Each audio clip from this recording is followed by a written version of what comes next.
সুস্বাগতম বন্ধুরা, আর.এন কিচেনের পক্ষ থেকে সবাইকে জানাচ্ছি শুভেচ্ছা ও ভালোবাসা। আজকে আমি আপনাদের জন্য নিয়ে এসেছি একটা ঝাল পিঠার রেসিপি, যেটা বাসায় থাকা মাত্র অল্প কিছু উপকরণ দিয়ে বিকালের নাস্তা হিসেবে বানিয়ে ফেলতে পারেন। তবে চলুন আর দেরি না করে দেখে আসি এই মজাদার পিঠাটা বানাতে বা পাকোড়াটা বানাতে আমাদের কি কি প্রয়োজন হচ্ছে। এই মজাদার ঝাল পিঠা বা পাকোড়াটা বানাতে প্রথমে আমাদের লাগছে আধা কাপের মতো চালের গুঁড়া, আর লাগছে 1/4 কাপের মতো আটা অথবা ময়দা। আমি ময়দা নিয়েছি। আর এখানে লাগছে 1 চা চামচের মতো বেকিং পাউডার। বেকিং সোডা নিলে আরো কম পরিমাণে নিতে হবে। আর রয়েছে এখানে স্বাদ মতো কাঁচামরিচ, আপনারা চাইলে বাড়িয়ে নিতে পারেন। আর আছে আধা চামচের মতো কাঁচা জিরা। আর এখানে রয়েছে স্বাদ মতো লবণ। আর এখানে আমি পুদিনা পাতা এবং ধনে পাতা কুচি করে নিয়েছি।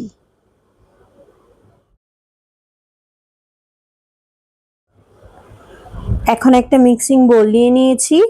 বোলের ভিতরে দিয়ে দিলাম চালের গুঁড়া, দিয়ে দিচ্ছি বেকিং পাউডার, দিয়ে দিচ্ছি কাঁচামরিচ স্বাদ মতো, এটা আপনারা বাড়িয়ে কমিয়ে নিতে পারেন।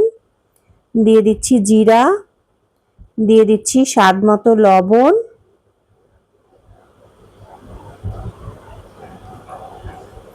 আর এখন দিয়ে দিচ্ছি ময়দা অথবা আটা, আমি ময়দা ব্যবহার করছি। আর দিয়ে দিচ্ছি ধনে পাতা এবং পুদিনা পাতা কুচি।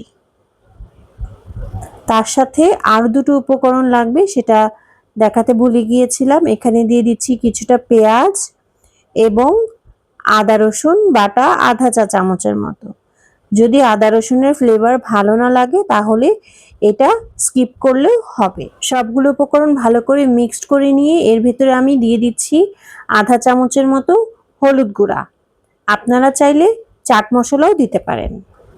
এখন অল্প অল্প করে পানি দিয়ে একটা থিক ব্যাটারের মতো তৈরি করে নিতে হবে। একসাথে বেশি পানি দিতে যাবেন না, তাহলে কিন্তু ব্যাটারটা পাতলা হয়ে যাবে। এখন একটা ফ্রাইং প্যানে তেল দিয়ে দিয়েছি, তেলটা গরম হয়ে গিয়েছে। এখন একটা চামচের সাহায্যে ব্যাটারটুকু আস্তে আস্তে করে অল্প অল্প করে আমি তেলে ছেড়ে দিচ্ছি। এই সময় দেওয়ার সাথে সাথেই লাল হয়ে যাবে, কারণ এর মধ্যে বেকিং পাউডার আছে। এটা দেখে ভয় পাওয়ার কিছু নাই।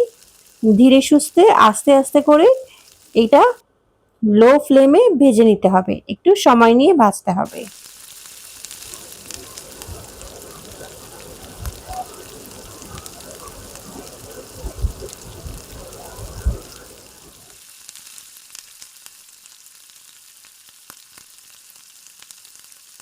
তৈরি হয়ে গেল দারুণ মজাদার ঝাল পিঠা বা পাকোড়া, যে যেটাই বলুক, খেতে কিন্তু দারুণ মজা।